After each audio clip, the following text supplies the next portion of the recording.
Welcome to today's Warrior Networking Mastermind with our guest, Jeff Brandeis. And the topic is planning for financial freedom. In this mastermind, Jeff will lead participants in exploring methods of managing our money that enables us to grow our savings, reduce our debt, and accomplish a variety of your short and long term goals and dreams, including how to grow our wealth safely and predictably, whether the markets go up, down, or sideways, how to bypass banks, finance, and credit card companies altogether and become our own source of financing, how to eliminate the need for ever filling out a credit application again. Boy, that's cool. Jeff Brandeis is a husband, father, grandfather, business owner, entrepreneur, coach, speaker, and consultant. His 30-plus year warrior journey began in Queens, yay, Brooklyn, but then moved to Florida, where he was a tax accountant for 24 years before moving into coaching, sales, and starting his own business. Today, Jeff has transitioned from working with clients to save them money on their taxes to working with clients to have the retirement they truly want and to be debt free. His vision is to utilize a proven system of eliminating debt, including mortgages, typically in 9 years or less, and giving families new hope for a financial future they never knew was possible. Warrior Networking Masterminds, moderators, and leaders of this series have hundreds of years of success in all areas of business. I say areas, that's a New York thing. In all areas of business and life, have hundreds of years of success. I already said that. They have been and are servant leaders willing to create a safe and impactful mastermind for those choosing to participate. Now, I was going to say, please again, let's welcome Jeff Brandeis. I can still do that, but Jeff, maybe before you come on, Ricky Jean, who I see has successfully hooked the line, and he's on. So, Ricky, would you just introduce yourself so we can go on with the show? How's that? Ricky Jean, hello. Got a smiling face, but he's not saying anything. Nah, he hasn't successfully done it. David, it's up to you. I think he needs to unmute. Yeah, he just needs to unmute. He's using his iPad, so he's there. He goes. Go ahead, Ricky. We can up. You muted yourself again. Nope. Can't hear you there, Ricky Jean. Now, can you hear me? Yeah, now we can hear you. You know, you just got too much tech going on You can there, hear me? Rick. Yes. Softly. Now you're frozen. All right. Well, go ahead, Randy. Well, that's it. Go ahead, Jeff. Yeah, it's up to Jeff. So again, welcome, Mr. Jeff Brandeis. Oh, thank you, Randy. Appreciate it. I think I heard that back on those old, Johnny Carson days? Yes, sir. Mr. Woodman. Yes, very good. Well, thank you, everyone, for joining. As Randy nicely pronounced my name correctly, I'm Jeff Brandeis, so I'll give you a gold star there too, Randy. Thank you, sir. And today we're going to talk about really my two favorite topics. One is really retirement, because we all want to retire at some point in time, right? And even when we are retired, we still like to be able to do things, keep active, which keeps our brains and keeps everything fresh, right, David? Yep. David, you're a perfect example of that. But even when we're retired, or when you're thinking about retiring, even if you're 25 years old or you're 55 years old and you're thinking about planning, and one of the things that hold people back from retirement and having the retirement that they really want to have is a four-letter word, which is the worst four-letter word in the vocabulary. And many people live with it every day, and they struggle with it every day. And it's a cause of friction in households. It's a cause of divorces and many fights. And that word is debt. And we all take on debt as we go through our life, whether it's, first buying a house, buying a car, uh, student loans, credit cards. And as we go through life, one of our biggest challenges as we begin to think about things, I want to retire, but I don't want to have my mortgage. I don't want to have credit card debt. How do we get out of this hamster wheel of how to pay more, how to get out of debt faster and more efficiently? Because the banks want to keep you in debt at the end of the day, right? Because that's where they make their money. So today is about education. Okay. I'm not here to sell anything to anybody. It's about educating you on a new methodology. It's not really new, but it's a methodology that most people are not aware of. It's, in my mind, one of the best kept secrets out there because the banks, the financial institutions out there don't want you to know this because they make their money when they have you paying extremely high interest rates, right? So what I like to do is I'm going to share my screen and just take you through a couple things first. And David, you're welcome to uh, pitch in anytime you would like. Okay, well, So, let me jump in for just a second to kind of give people a little bit of framing here in terms of the intentions. And thank you, Jeff, for being here with us. But so, and it's interesting because the audience here is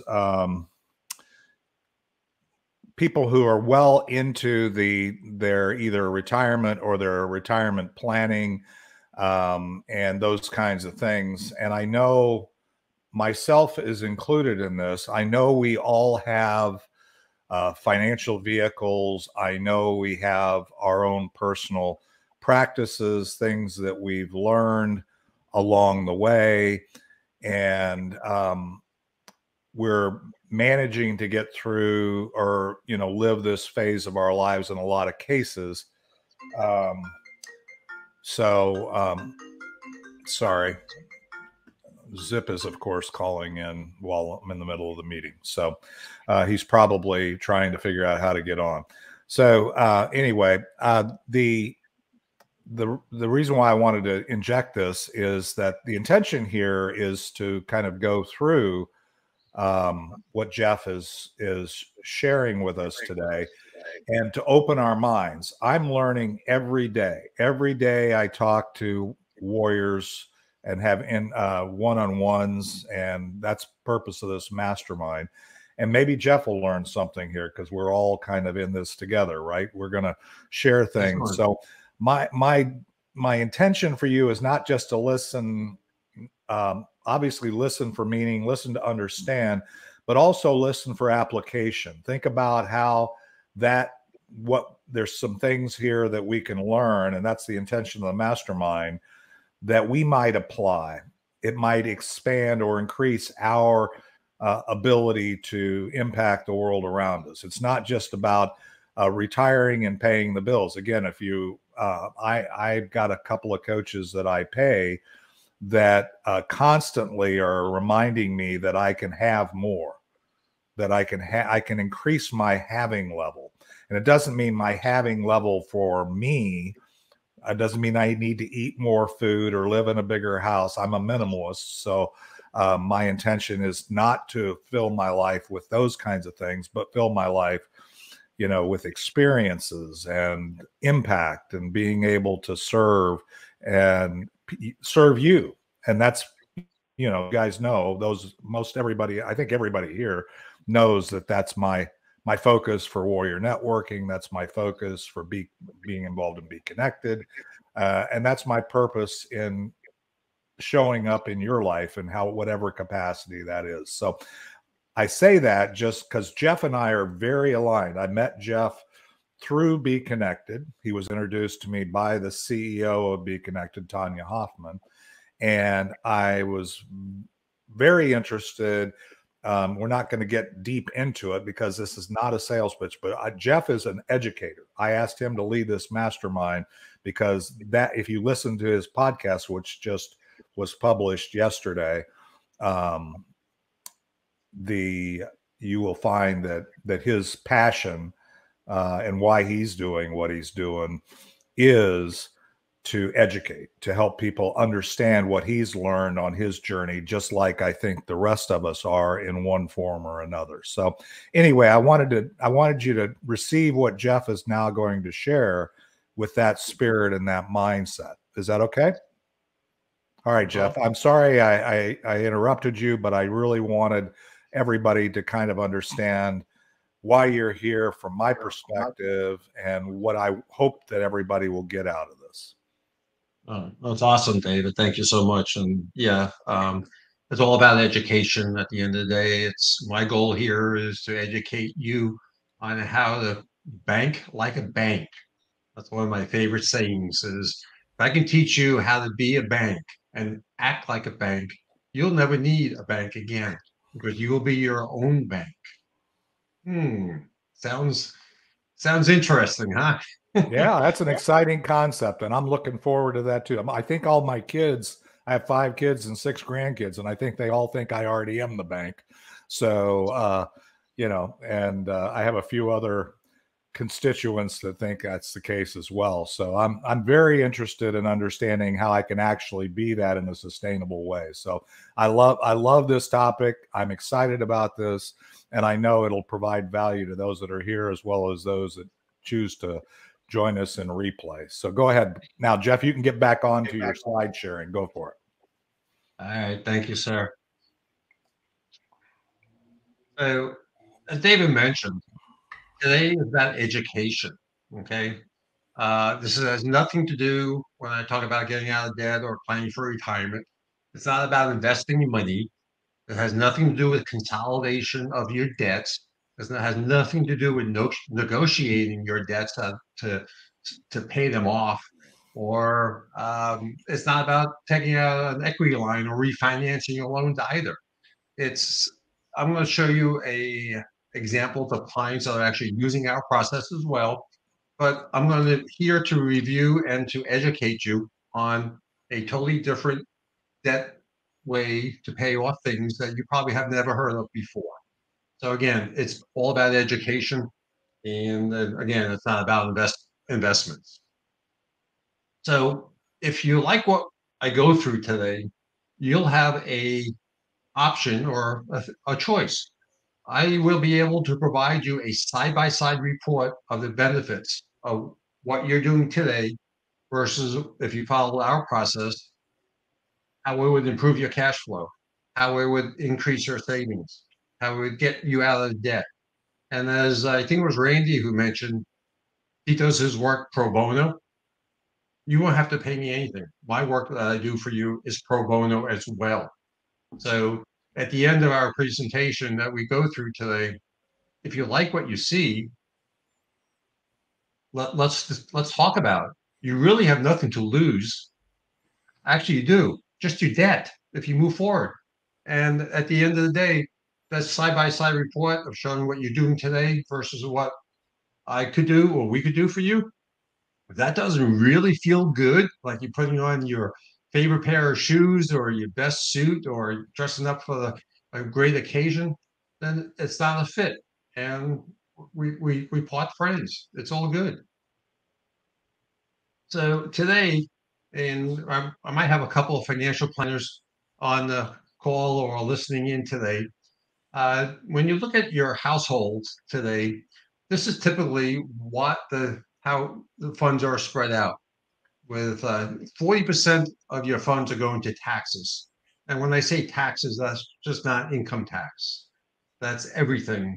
Food tax, gasoline tax, income tax, um, sales tax, everything that we pay taxes on. And I get myself in a little hot water with some financial planners here, but when you look at this, our methodology is a little different than the financial planners that are out there today. What we do, instead of asking you for more money so we can put more money away, we will actually lower your taxes, we'll decrease the amount of interest that you're paying, and we will increase your savings, and you'll have more lifestyle money to go spend and enjoy yourself. because we all know lifestyle is one of the things that we really, when you look at retirement, or even if you're in your 30s and you're looking to enjoy yourself, which we all do, you want to have funds to enjoy your life. So, Jeff, let me interrupt you for just 1 second here. So, Sure. is anybody here not interested in that thought process that he just described? Okay, I didn't think so. I'm not even going to wait very long for a response, because that's the thing, is this is what interests me, because I don't care how well you think you're put to, I don't think how well we think we're put together. I think we can learn more. So that's why I asked Jeff to lead our mastermind today. So go ahead, Jeff. All right. Hey, David, I have a business proposal for you. Okay. Good. I'm ready. Let's have a little fun and some seriousness here. Okay. Okay. But here's the real thing. I'm going to set the terms of our new deal. And then once you see the terms, I want you to tell me if you will do business with me. Okay. So here are the terms. You front all the money. You take all the risk. You manage the business. And 30 years from now, I'll tell you how much you owe me. Want to get into business with me? I think most of us are already in that business, or have been in that business, and maybe figured out how to get out. But no, I wouldn't do today. I wouldn't do that deal. I have. It's the other thing to think about, by the way, guys, is that we all have kids, grandkids, people in our lives that we're mentoring. And so even if we think we're aligned with the real deal that he's going to offer here, most of them are subscribed to the deal that he just described, in my opinion. Well, you know, David. Oh, no, I don't want the deal. You don't want the deal? No deal, right? No deal. What's that? Deal or no deal? That's game show. No deal. Close it. I'm waiting for the big briefcase. So okay. You know, it's funny, David. After all the times I presented this, not one person has said yes. But do you know what I just described, though, David? I described how a retirement plan, like a 401k or a 403b or an IRA, actually works. Yep. And the point I want to make to you is that if you took the time to look at your account balances on your IRA and everything else that is, all that money, it's not yours. You know who has a good portion of that? Rhetorical question, David. It's the government, right? What I suggest you do is you carve out 20 to 30% of that money, because you won't be able to spend it in retirement, because it's going to go to our friends, the U.S. Treasury, in the form of an income tax. That's right. And you'll see what I want you to focus on is probably about 70 to 80% of those funds that you're socking away today. And what I believe you'll accomplish by doing that is you're going to help reduce or possibly eliminate the opportunity of running out of money in retirement. But now in any plan, there are risks, right, to address. And you're going to see our plan addresses all of these. Everybody remember this game? David, you and I talked about this the other day. That was one of my favorite games growing up. I actually liked Monopoly and the Game of Life and Risk. Those were my three go-to board games as a kid. So yes, that's the Northeast triple play there, I think, because I was the same way. So we are all rolling through the game of life together, and for those of you who are going to continue to listen and participate here, I want to congratulate you for doing so, because most people aren't that focused on whether or not how to eliminate their debt. And the more you can place this focus on taking care of your debt, the sooner you're going to have a better retirement plan than what you're doing today. Because unless more and more Americans start doing this, and more of us are going to be in debt from the time we graduate college, university, or even trade school, all the way through to the day we die.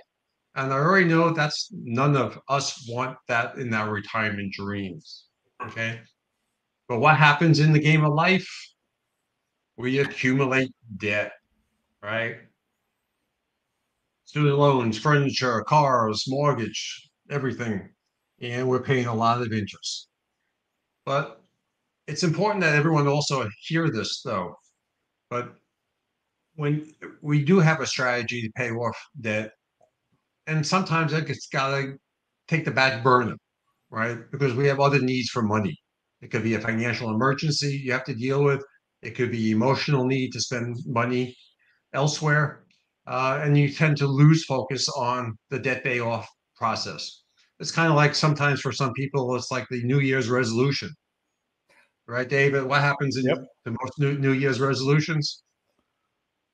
They don't get done because, frankly, they don't represent either your ability to do it and you haven't figured it out and you don't take the time to figure it out, or they're not really as high on your value scheme in the immediate as you articulate when you set those resolutions. So basically, resolutions don't work. You need to plan and you need goals along the way to get there.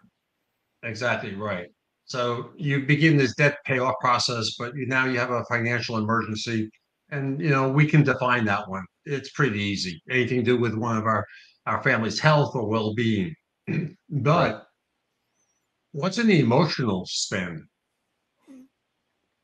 What if I use the word or the phrase retail therapy? Does that resonate? Yeah, the professional shoppers in my family. That's what I'm.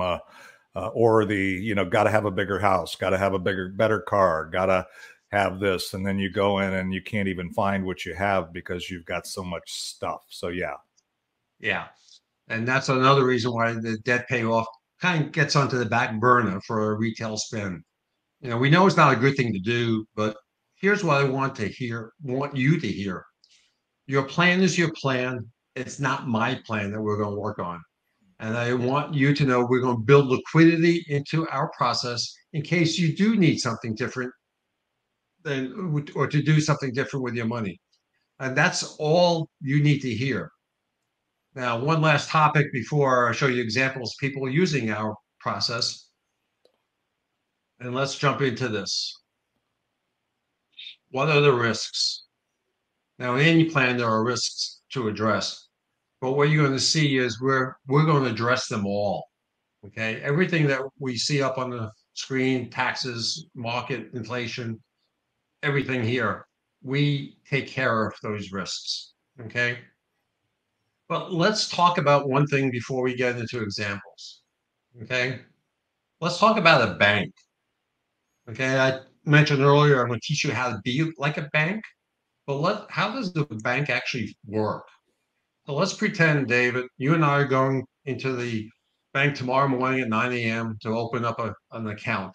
The two of us. Okay. We're going to start a new business or we're going to just open up a savings account, checking account. All right. Sounds good. Yep. I'm All ready. right. It's a different deal than what I showed you earlier. Okay. So it's totally different. Okay. This one you will take. Now, we're sitting by that, we're doing the paperwork and we're opening up the account. And it's one of these things that, you're there, you're asking questions and you're filling out the paperwork. Okay. What most people don't realize is that when we become a customer of a bank, we are actually becoming a liability to the bank. David, how many people you think is aware of that they think themselves as a liability to a bank? I don't think many. I think Robbie D probably does. But yeah, I think that's probably. Why are we a liability? Because they're paying us interest to be there. Now, it's not very much these days, is it? Right. Right. But how does the bank turn our relationship into an asset? By loaning out our money. So they pay us maybe 1% these days, 2 or maybe 0.5%. But what happens when they loan the money?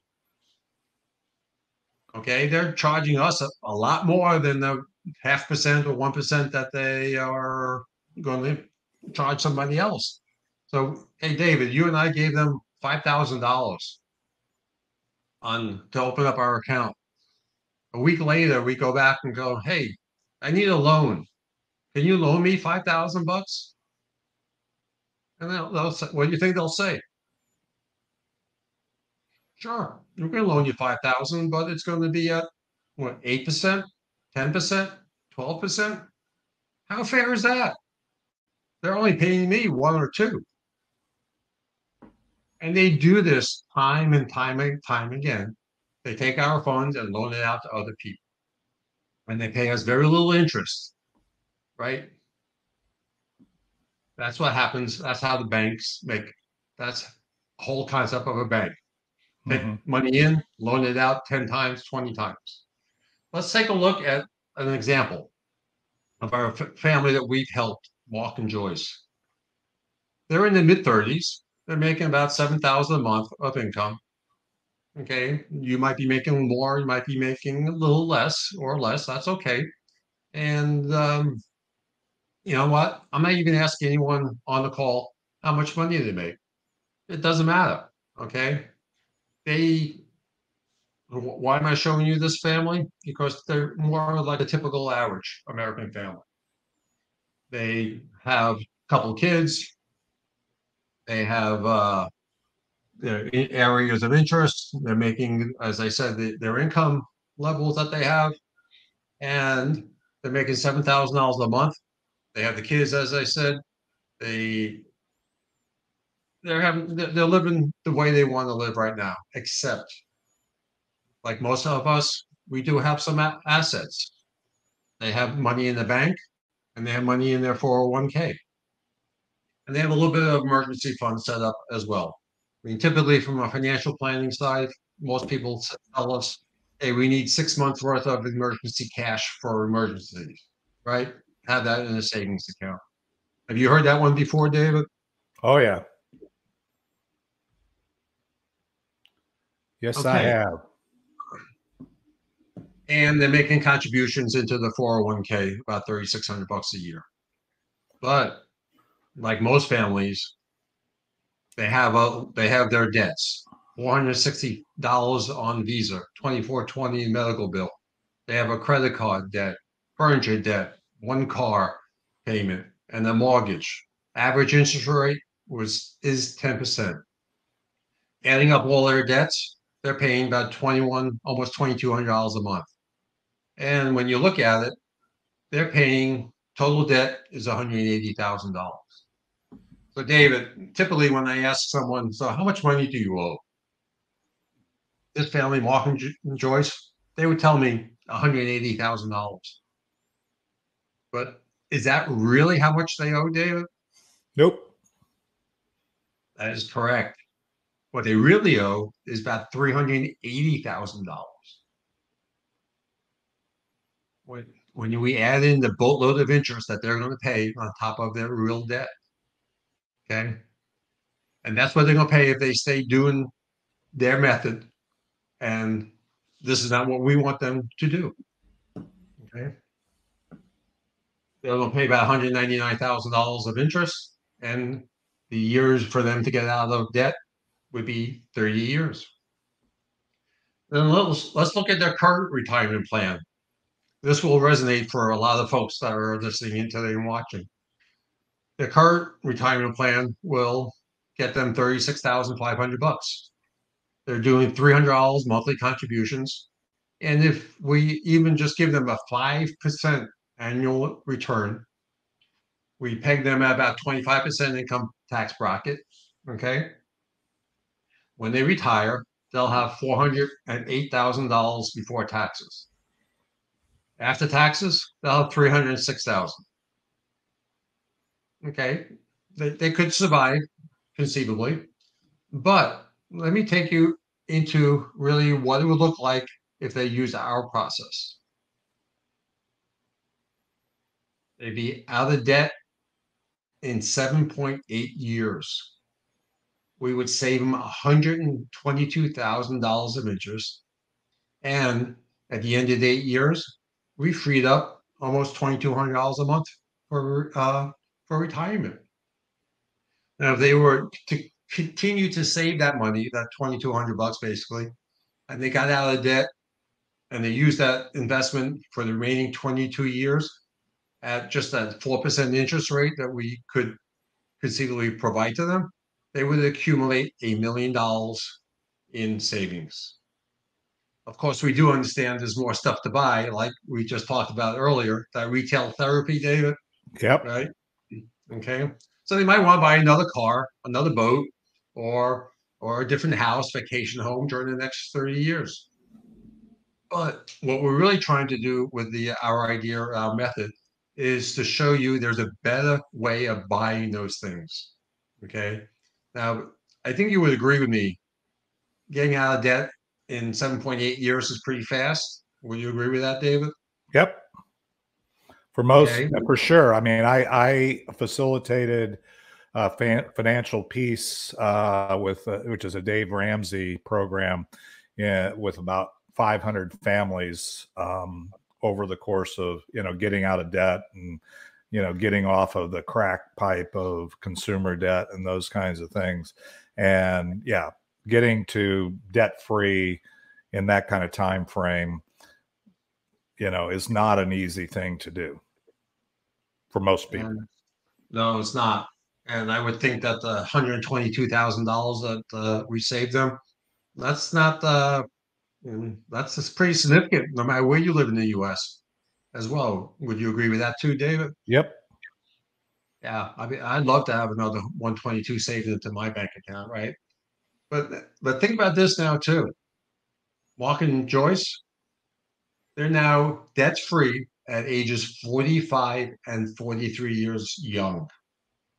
Okay. They don't owe anyone a dime. How great would that be? And then they have a choice what to do with the money.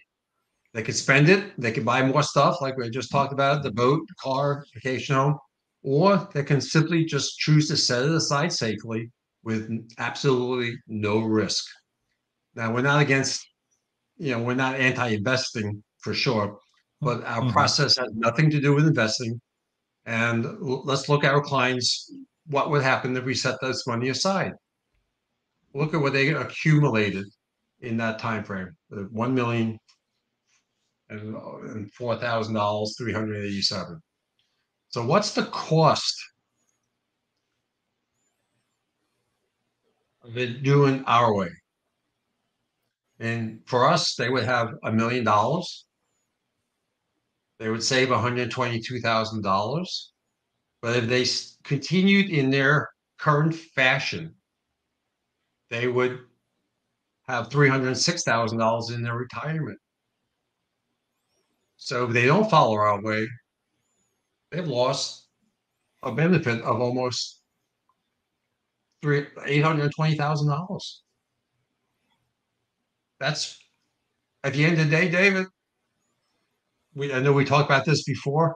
I'm a numbers guy, okay, Yeah. but numbers speak. Okay, the numbers tell a story, right? And the numbers is what is telling us that this makes sense.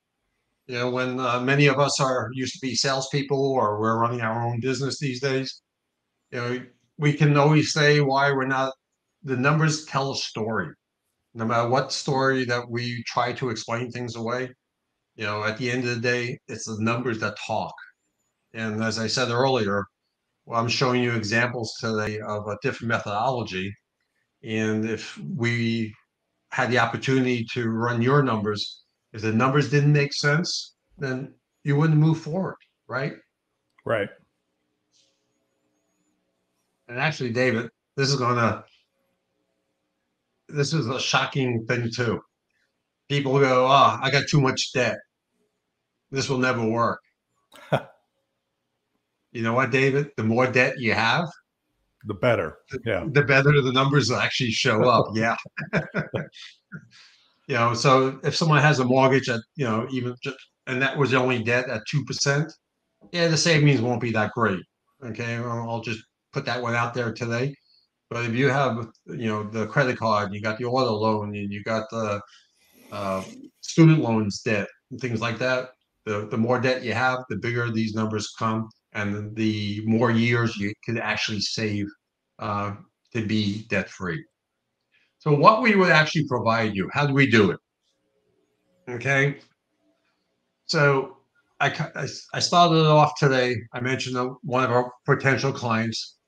which would be yourselves listening in here today, I would provide you a side-by-side report showing you how our payoff process compares to yours.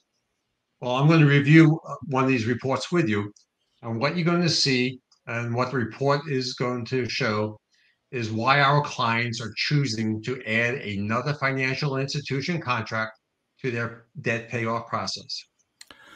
Jeff, can I interrupt you for a second before we get into Sure. that? So I think this is a good juncture for us to stop the screen share for a minute and just do a little bit of engagement here. So for those that aren't on gallery, I recommend going to gallery. And if you have any questions before we get into the example, because here's the thing is I trust that the example is you're not telling me something that the example isn't going to illustrate. So I really am interested in anybody's thoughts and engagement around any of the pieces of that. And also Alan Diamond, who's joined us, is I think still with New York Life, my last check. I'd be interested in, number one, him introducing himself at this juncture just to you, just so you know him, and then also get his financial planning, his financial focus thought process around that too, because I'm certain, after having listened to Alan talk in our Warrior Networking, he's here in Dallas with us and stuff, I'm certain that he has quite a bit of alignment, if you will, with and if not total alignment with some of the concepts and the thoughts. But anyway, so Alan, why don't you quickly introduce yourself, and then you feel free to comment. You just need to unmute. Well, good morning, everybody. Alan Diamond, and as Dave mentioned, I represent New York Life and NyLife Securities. I help people build financial plans, put them in place for multiple purposes. One, to take care of the what ifs in life. What if I die too soon? What if I live too long? That sort of thing. As well as planning for their future retirement using tax advantage products. And that's it in a nutshell. Okay. Anything, I know you kind of came in full, or into the flow of this, but anything there that you have any thoughts or questions about at this point? So far, I think we're talking about parallel paths. I mean, one of the things we do when we do the initial financial needs analysis is go through, ascertain what their debts are, what their income is, what other sources of monies they have. And we work with families to take care of debt as reasonably quickly as possible. I'm not sure we accelerate it normally to the kind of acceleration that it looks like it's going through here for this couple, but that doesn't mean it doesn't make sense. Everybody is different. Every family is different. And every situation is different. Yeah, and I think that is a good point. I think that one of the things that I'm not a financial planner, by the way. I'm not, anything I do, I'm always relying on. In fact, if you looked at my history of financial practice, you would say this guy doesn't know anything about finances. I've made more mistakes, had more money to make them, but I've made more mistakes probably than probably anybody on this mastermind today. So I'm not claiming it. Anybody, open your mic. Any thoughts, any observations? Just go ahead and I'll call on you when I see your mic open. I'd like you to either amen or question at this juncture would be good. Okay, Randy, go ahead. You made an interesting comment there a couple of seconds ago, and the concept of the more money you make, the more likely you are to not get in a positive situation over the course of your life. And I think because more money you have, you go, wow, I got all this money, man. I could buy a boat. I could buy a house. I could buy blah, blah, blah, blah, blah, blah. And you go on and on and on. Yeah. And if your wife is a normal wife, then she says, yeah, I could buy more dresses and some more shoes and all the rest. And you just get in the spend mentality. You say, well, I got it. What am I going to do with it if I don't spend it? So I think, and society supports that 100%. So anyway, I thought that was interesting that you brought that up at that time. Mm-hmm. Keeping up with the Joneses and your neighbors and buying that bigger boat or the bigger house. Yep, that's all part of our things that are going on in life right now. Actually, I was the Joneses. So, but the Joneses don't have it figured out either. So that's the thing, is when you've got more than enough excess coming in, the pressure to make good decisions or to be judicious, if you will, about that sometimes gets lost. And again, this is somewhat cathartic for me, but I'm just saying, I'm putting it out there that I don't have it all figured out. I'm still figuring it out. And I for sure didn't have it figured out when there's a whole lot of water coming into the bathtub. I had plenty to bathe on every day. So that's one of the challenges. I saw that, let's see, somebody else had Robbie D, go ahead. I'm not sure where I got confused, but I'd love to see your example and how all the numbers come down, but I'm kind of lost right now. Understood.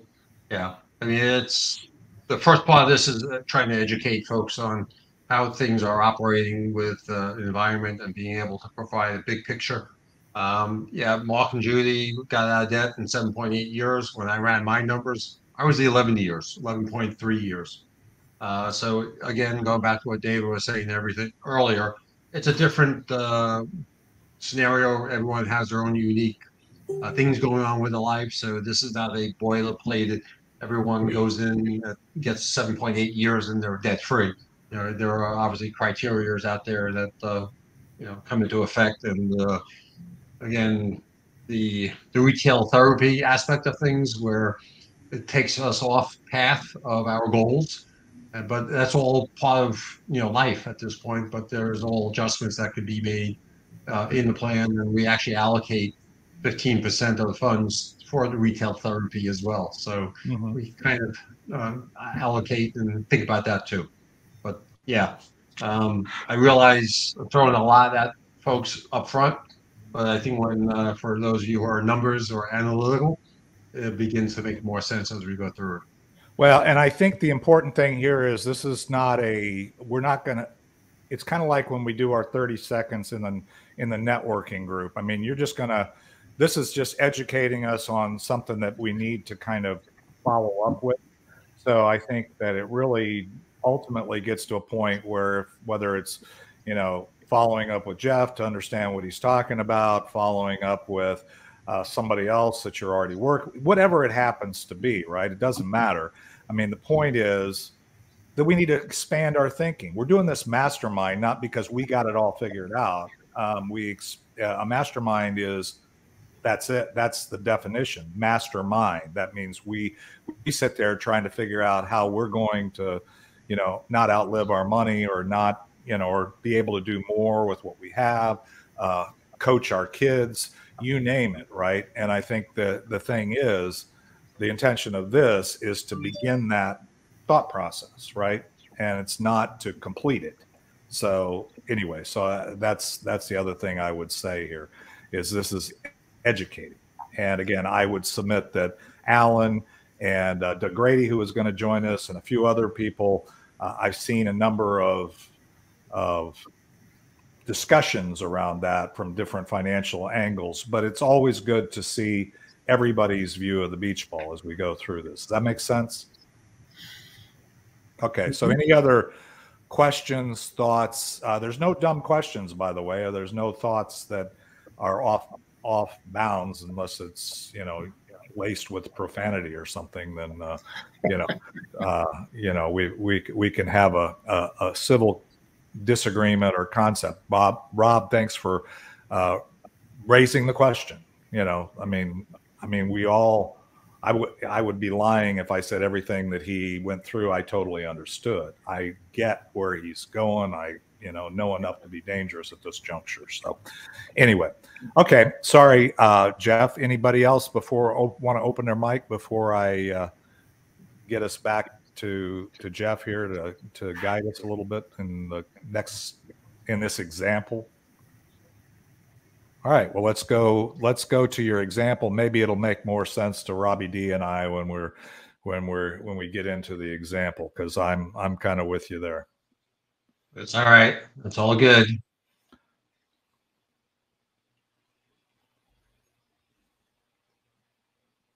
Okay, so let's take a look at Mark and Joyce. So one of the things I'm associated with is by name of a bank called My Family Bank. It's one of the financial institutions out there. And I mentioned that every one of our potential clients that are listening in today or listening to it on replay can receive a side-by-side report showing you how our payoff process compares to the one that you're working with today. I'll review one of these reports with you, and what you'll see is what the report is going to verify why our clients are choosing to add another financial institution contract to their debt payoff process. And what this report is going to show you is that by adding this new contract to your debt payoff, not only are you going to be completely debt-free 2 to 3 times faster than your current plan, you're going to have more benefits and you'll have more money as well. So now we're not going to review this on why. Sorry, I just lost my train. This is why our clients are choosing to add another financial institution contract to the payoff, and why they are adding and implementing a permanent life insurance contract to their debt-free process. And what you're also going to see is why this has nothing to do with permanent life insurance in its traditional sense. Okay, so Mark and Judy gave us their data, and some of this I went through before. Their total debt versus their real debt.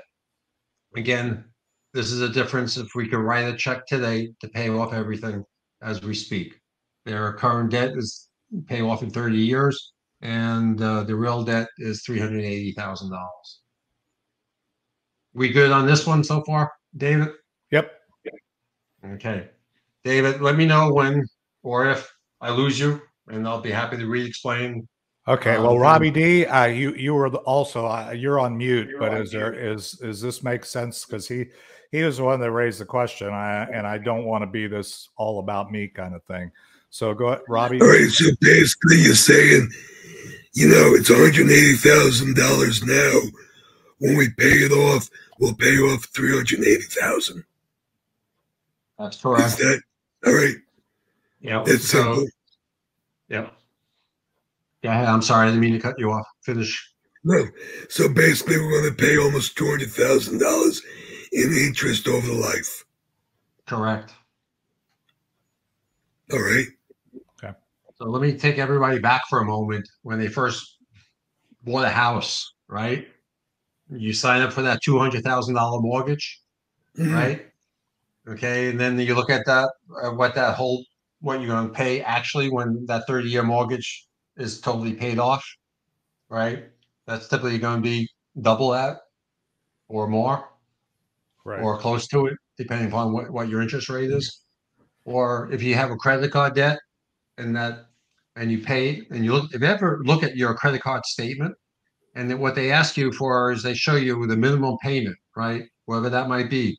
And if you kept paying that minimum payment, how long will it take you to pay that off? So basically your debt is your principal amount, and then when you add in all your interest that you're going to be paying over the life of your debt, that's how we come up with that 380. We all good? Yep. Okay. Again, If they could write a check out, they would make the check for 180. So our report will show you the way you're doing it today, as I said, and our way, along with the interest that they'll save. But first things first, why isn't this about insurance in this traditional sense? Number one, we're not trying to replace anybody's earning power to their family. Typically with insurance, and I know we have an insurance guy here. I'm not here to sell you $100,000 policy. I'm not here to sell you a $500,000 policy or $1 million policy. Okay, this is all about utilizing a tool, which is an insurance contract, to help you more efficiently pay off your debt.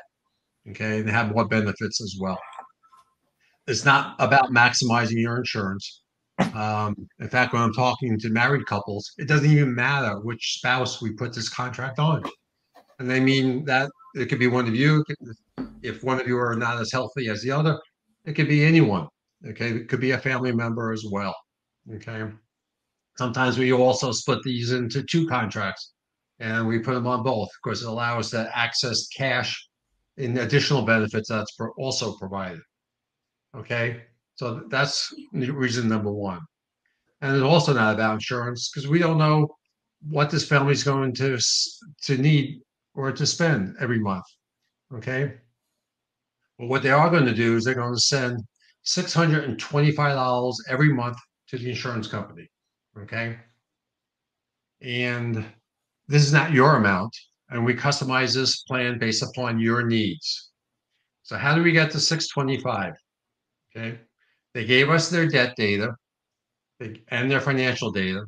And myself or my team, we review it. And we found $625 a month that they could use. Now, please hear this. Again, I have no idea what your dollar amount is until you decide to have your report run. But this ought to put a smile on your face. Whatever dollar amount my team and I identify, you have to agree on. Okay, it's not my plan, it's yours. So if you decide to get your report, and when you review it, and I mentioned this earlier, if it doesn't feel like it, I'm going to use a metaphor here.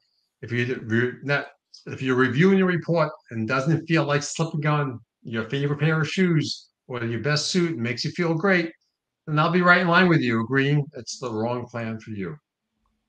So where did we find the 625? It's not that you're going to actually make any more money than you're making today, but we did know that Mark and Judy were paying an extra $325 a month towards their debt. So now instead of running that money through we're going to run that money through the new contract first. So we're going to ask you to pay the minimum on those debts. And where did we find the extra $300? Going back to something I mentioned earlier. Okay, about having put away 6 months worth of your earnings safely tucked away for emergency purposes. Remember when we talked about that one, David? Yep. Okay. Well, Mark and Joyce, they were saving $300 a month in the bank. And remember, I just talked to you about having liquidity in our process. So we're going to see how we help them use that $300 more effectively to not only have more liquidity, but also to eliminate debt. Okay, so that's where we got the 625 from. So the next screen I'm going to show you, or the next slide, is going to be a little bit more complicated. It's going to show some more other things here, but this isn't a guessing game. Okay, let me say that too. Our report will show you exactly when money is available to pay off the debt. Okay, look at this. As soon as money becomes available, a lot of times we have money available to pay off the debt in the first 1 to 6 months. In this case, we got money available to pay off this little $359 Visa. Okay, so as soon as we do, the money becomes available in the new contract. What we're going to do is really cool provision that the permanent insurance has, and the cool provision that permanent life insurance has is I'm going to use an acronym, OPM, which is other people's money within an insurance contract. The way our clients access the dollars, check this out. They keep their money in the contract. They earn the benefits and the interest, and it's used as a safety net or collateral for the insurance company so that we can send us their money. Let me stop there for a moment. Am I good or am I losing you, Dave?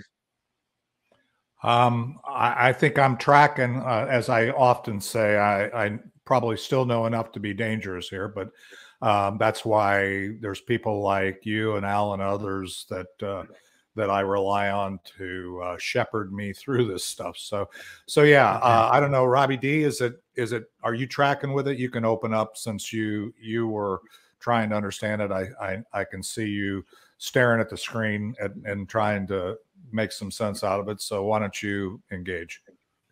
Yeah, I'm totally confused. What type of insurance contract are we buying? It becomes a really specifically designed insurance contract. It is a permanent life insurance. It is a whole life policy at the end of the day, and it provides a liquidity really early and the ability to pull out funds and use these other people's money while we continue to use your funds to have it grow. I guess that's where I'm confused is how do I access money? Because don't I still have to pay my mortgage and all those other bills in addition to paying the $625? So I have all these other bills, and what you're saying is the $625 I'm contributing will grow quicker, and I'll be able to access that money quicker. Yes. So there's two things. Let me explain things a little differently for you as well, which will help hopefully clarify this. So the 325 initially, typically what a lot of people do is they'll pay an extra $100 a month towards their mortgage, or $25 more a month into their credit cards, or something to try to work down their debt. Does that make sense? Mm-hmm. Okay. So instead of paying those extra funds to the credit card company or to your mortgage, that 325, I'm going to ask you to fund this policy. Okay. All right. And I'll show you my next slide how this really works from the policy perspective. Okay. But one of the things you're going to get working with me and my team is I'm going to help you through this process. Okay. When there's funds available in the policy, I'll work with you. When you submit a form, we have the insurance company send you the funds through electronic transfer for the first debt, let's say the 349 there, and you pay off Visa. Now, let me ask you a question. Is the funds I'm getting from the insurance company, do I have to pay interest on those funds? No, they're tax free. And you're not paying any interest on. You're borrowing your own money, really, at this point in time. But I guess that's where I get confused. That they're going to allow me to access unlimited amounts of money and not charge me any interest on it. Now, it's not unlimited amount of money. Okay, it's not unlimited amount of money, and I will take one thing back. There is a small amount of interest that you will pay, but you'll never actually pay it because you're still earning money on your 625 that you're contributing, even though you're pulling money out. Mm-hmm. Okay, so I don't really want to get super deep in this because a lot of this is implementation and execution. Right. And there's obviously in any scenario, we all have different vehicles that we're working with, whether they're life insurance or other. And I think, again, that's ultimately where we need to make some personal decisions and things, not necessarily we being here, right? Anyway, they're going to have to figure that out. Whoever you're having that conversation with, we're going to have to figure out. But I think conceptually, the real strategy here that we're talking about is some discipline and structure around viewing how you view your savings, your monies that you're putting into your budget, and how to minimize, ultimately back to some of the beginnings discussions, the amount of money you're paying in taxes, in interest, and other things, and not just taking any excess and applying it to consumption or other things. Is that not true, Jeff? I mean, Yeah, we are reallocating the way you're using your funds, so to speak. yeah. And you're not doing it. You're not doing it to us. Alan's not doing it to us. You're not doing it to us. You're doing it with us. Correct. And obviously, I think Alan made the point, as he's working with clients, is we're asking the same questions. The key is, I think sometimes asking some of the deeper questions about, okay, here's where this is headed. I think sometimes we're reluctant, and I say I'm not a financial planner, but we all want to be gentle and respectful and not get canceled by our clients and things like that in terms of lifestyle decisions and things that we do today that will be taking us to a place that we really didn't intend along the way. Is that correct? Definitely. Yeah. I mean, for the first time. By the way, just so you know, I know we've messed with this is a little different than just doing a presentation, but we've probably got about between 5 and 10 minutes to land the plane. So that's fine. Just for your planning purposes. All right. Thank you, Dave. So one of the things I want everyone to walk away with is you will have a plan in place. As you can see on the screen, you actually even have a dates of when your debts should be able to get paid off by. So you follow the process. You have, in this example, less than 2 months into the plan, the Visa is paid off. So what we're going to ask you to do is take that $55 that you were paying Visa, now put that back into the plan. So now you're going to pay that extra $55 that you were paying Visa into our plan. So basically, to answer Robert's question, you're paying back, if you would, the funds that you just took out from Visa, so the policy could continue to fund itself. Okay, and so as you can see, the number of payments on the screen correlates to the dates that you're going to be able to pay off the debts. You submit a form to the insurance company, and again, we work with you to keep you on pace. And yes, things happen, but we'll be here to walk you through all this. Okay. Let me show you one. Okay. Go for it.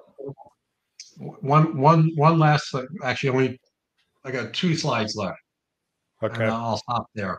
Okay. So what's on the screen is, and Alan, you've seen these before, is an illustration. Okay. And what's in yellow are the years that we pay off debt. Okay. One thing I really love to show people here is to look at year 10. So I've been doing this for 10 years. Okay. $7,500 a year. So I paid in $75,000 into this policy over a 10-year time frame. Okay. 10 times $7,500 a year, $75,000, right? Mm-hmm. If we look all the way over to the right on that 10-year, and do you see my mouse, David? Yeah, I can see it. So it's a little small, but yes, I can see it. You see that 84,000? Right. If you said to me, David, I'm done with this, Jeff. I don't want to send any more money to the policy. I paid off all my debts. I'm done. I paid the mortgage. I paid the car. I paid everything. Okay. The liquidity in my policy that I have is almost 85,000. It's 5 figures. You can actually say to the insurance company, I'm done. Send me my liquidity. They'll send you a check for 5 figures, which is actually more than what you submitted or you provided to them for the 10-year time frame. And You paid off your mortgage, and you paid off your credit cards, and you paid off all your debts. Sounds too good to be true, doesn't it? This works. It really works. Where does the mortgage show up on this sheet, Randy Sablik here? Year 8.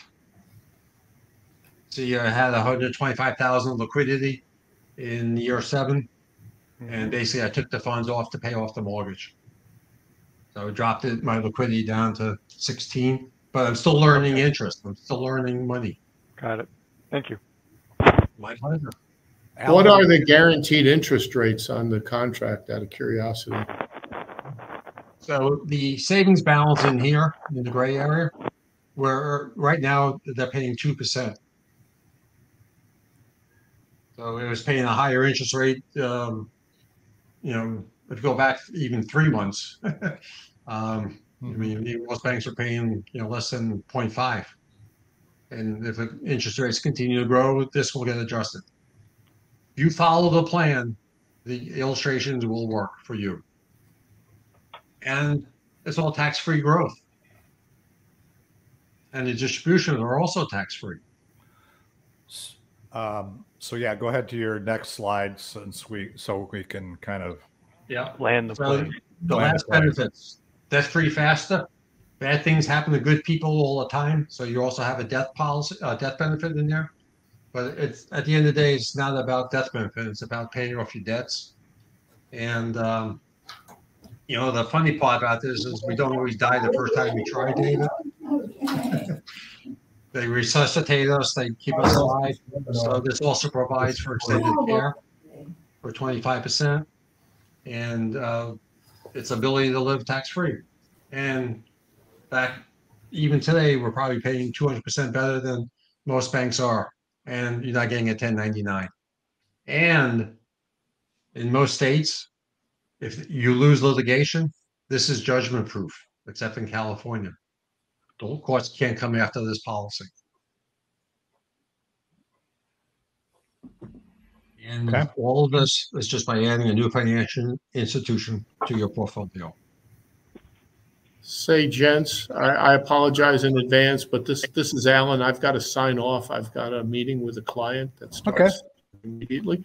But everybody have a great week, and I'll see most of you tomorrow.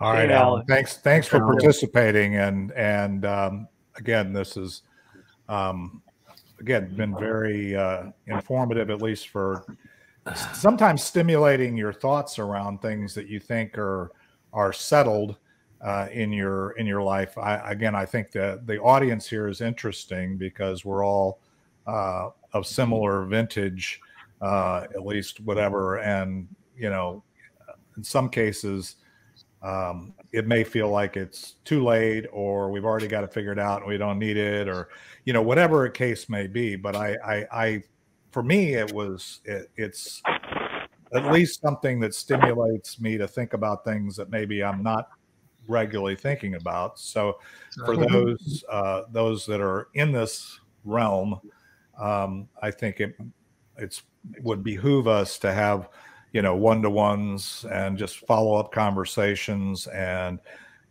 making sure that we've got everything, you know, as Grover always says, who he was thinking about being on. I guess he didn't figure it out, or he's sleeping in. But anyway, so, you know, we can figure out just in a conversation, you know, what more conversations there is, right? Yeah.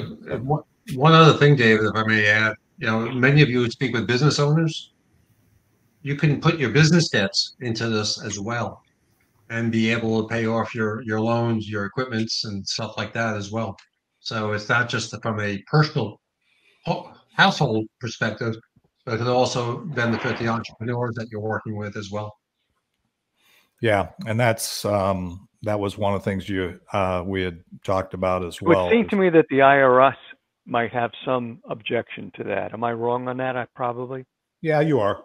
But anyway, I'll be blunt. Yes, I mean the answer is, of course, they want you to pay as much taxes as possible. But we have a tax. By the way, Jeff is he's a reformed tax guy. So no, he was advising on tax savings before he started doing this more holistic approach. So I would say that obviously they're always going to care that they get as much out of you as possible. On the other hand, the provisions of the tax code enable these kinds of things. It's just we don't always.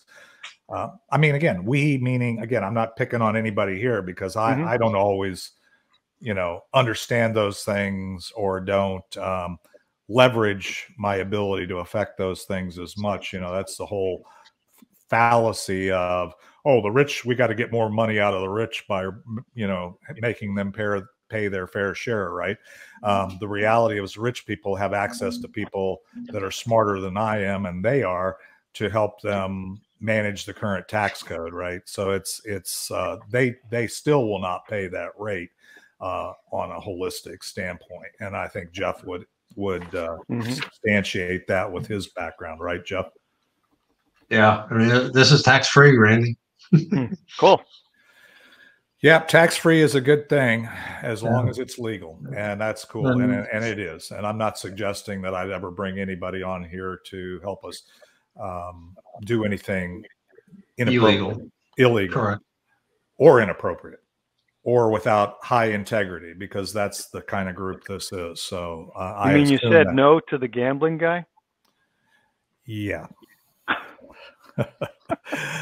All right. So, let's give Jeff a hand. Thank you, Jeff, for going through what is oftentimes, the financial thing. I know we've got a number of financial planners in our network, and I think they're still in our network, and we don't view anybody as competition in our group. That's one of the rules, is we're not okay, this is the financial guy and we've got to get everything from this guy, or this is the merchant services guy, or this is the coach of the group. I mean, we're not one of those groups. We basically invite everybody. We believe everybody has unique value. We believe everybody, even if you do similar things, we're collaborators. We learn from each other, and we do our best to serve the people that come into our sphere with whomever or whatever can help them. So that's the spirit in which we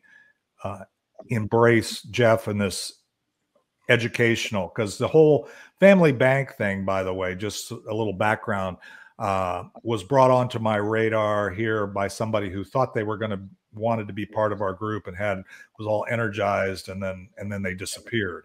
And I just got enough information there to say, that's intriguing. I would like to get a little more insight into that and get a little more understanding of what exactly we're talking about. And then they went away. So Jeff has been gracious enough to help us kind of understand the framework. He has resources that don't cost us anything. If you want to bounce that against what you're currently doing or whatever, is what he said earlier. And I think that's brilliant. Your website, Jeff, is Debt to Fortune, DEBTTO fortune.com. You'll learn more about my family bank as well. And there's information on the site. You're welcome to also go to speakwithjeff.com and book an appointment on my calendar. The website, that'll take you directly to my calendar. Or you can email me as well at jeff@debttofortune.com. Is Family Bank on Long Island? No, they are actually in St. Augustine, Florida. Oh, okay. Because I recognize the name, but apparently incorrectly.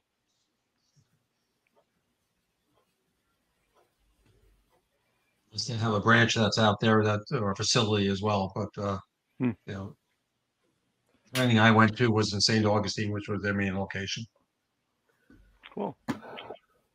Okay, so I might have put that link in wrong. Do you have to put www? I put in HTTPS, or is it just HTTP? What? I'm sorry. The web address. I featured on the screen here, debttofortune.com. but I just put in HTTP. Yeah, just do debt www should work. Okay, let me. Yeah, I tried the link you sent. Sometimes when you put the HTTPS and I'm not smart enough to know exactly what it is, but I'll put that in. But it's http:// www.debt2fortune.com. I know it's the debt to fortune because I've been asking Jeff to clarify whether it was what the actual URL address is. So, but anyway, if you want it there, you shared it in the chat. So I'll feature what you just put in. So that's what Jeff just shared. So if you click on that, it should take you to an active tab or browser, and you can go back to it. For those that are watching this on replay, you should be able to do that as well. So anyway, next week